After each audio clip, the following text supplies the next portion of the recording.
God will not come from heaven and force us to lift our hands and say, thank you, thank you.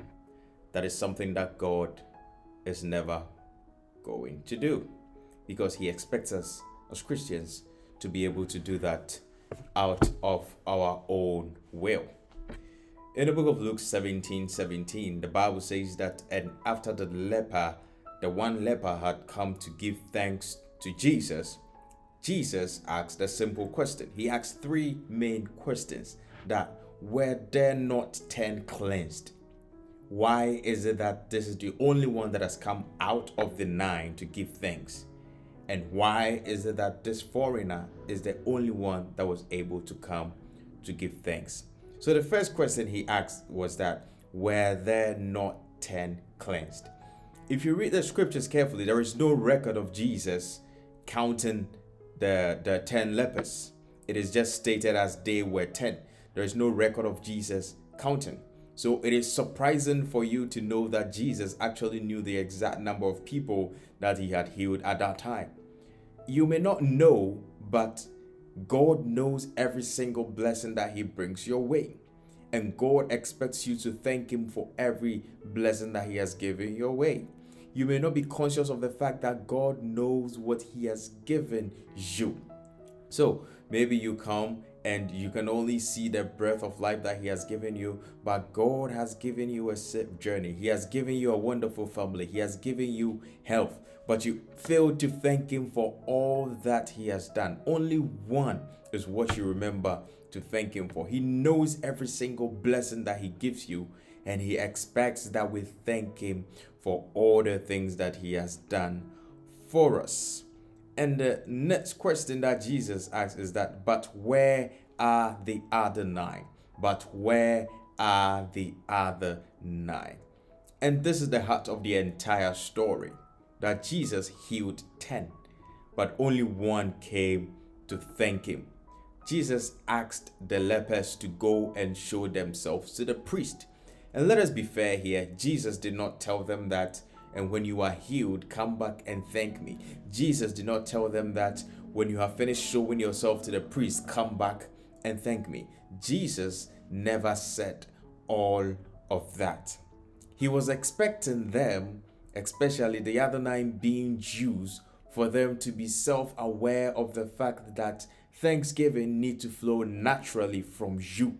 When somebody does something good to you, you need to render appreciation unto him naturally. So Thanksgiving, we don't need to wait for somebody to come and lead us to give thanks to God or tell us to give thanks to God. It should come out of us naturally. It is a natural instinct thing to appreciate God.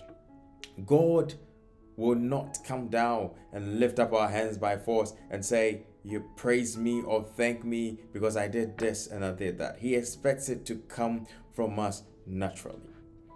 There's this story of a child that was hungry, and a stranger met him on the way and gave him an orange.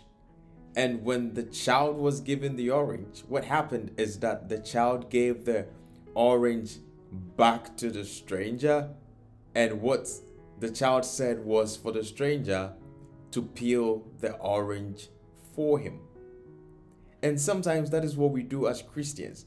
When God gives us something, instead of us rendering appreciation to what He has already done and saying, Lord, thank you, rather we ask for more and not even appreciate what He has already done for us.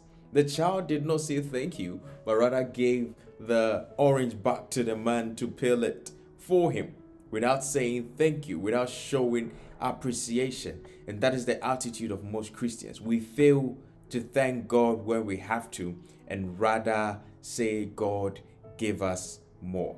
When we were children, anytime we were given something, we were taught to say thank you to the person that gave us. But as we grow, it is expected that thanksgiving, the ability to say thank you, becomes a part of us, and we render it to the person that is due him. As Christians, as we grow in faith, as we grow as Christians, thanksgiving should be natural. We need to render it to God as is due him. We need to understand that we have to appreciate God. Do we understand and appreciate God? The Bible says that he who knew no sin became sin for us.